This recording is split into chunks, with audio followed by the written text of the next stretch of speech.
No easy gifts or commonplace delights shall be your portion. Does and goats and hares, a pair of doves, a gull's nest from the cliff, I found one day among the mountain peaks for you to play with. Twins so much alike you scarce could tell, cubs of a shaggy bear. I found them and I said, she shall have these, I'll keep them for my mistress, for her own.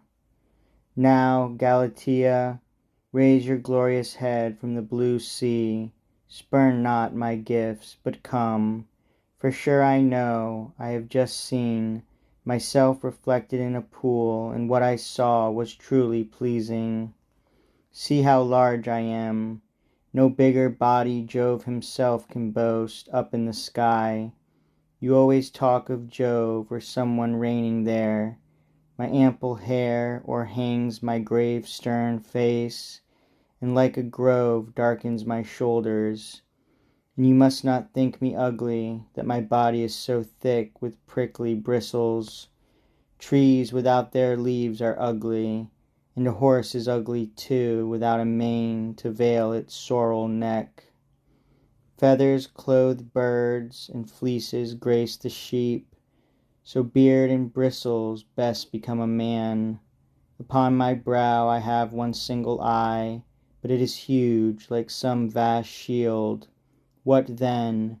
Does not the mighty sun see from the sky all things on earth? Yet the sun's orb is one.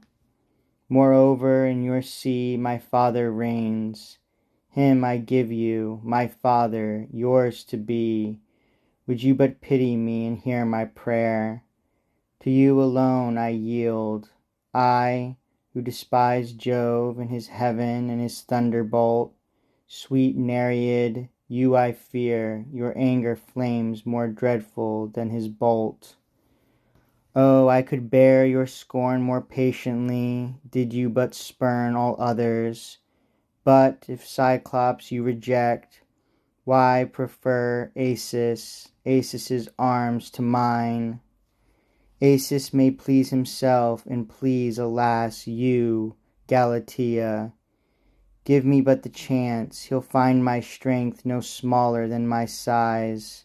I'll gouge his living guts, I'll rend his limbs, and strew them in the fields and in the sea, your sea, so may he be one flesh with you. I burn, the fire you fight is fanned to flame, all Aetna's furnace in my breast I bear, and you, my Galatea, never care. Such was his vain lament. Then up he rose, I saw it all, as a fierce thwarted bull roams through the woodlands and familiar fields, and spying in his rage Acis and me, all unaware and fearing no such fate, shouted, I see you, now I shall make sure that loving fond embrace shall be your last. Loud as an angry Cyclops ought to shout, he shouted. Aetna shuddered at the din. Then I in panic dived into the sea beside us. Acis had already turned his hero's back and shouted as he fled, Help, Galatea, father, mother, help! Admit me to your kingdom, for I die.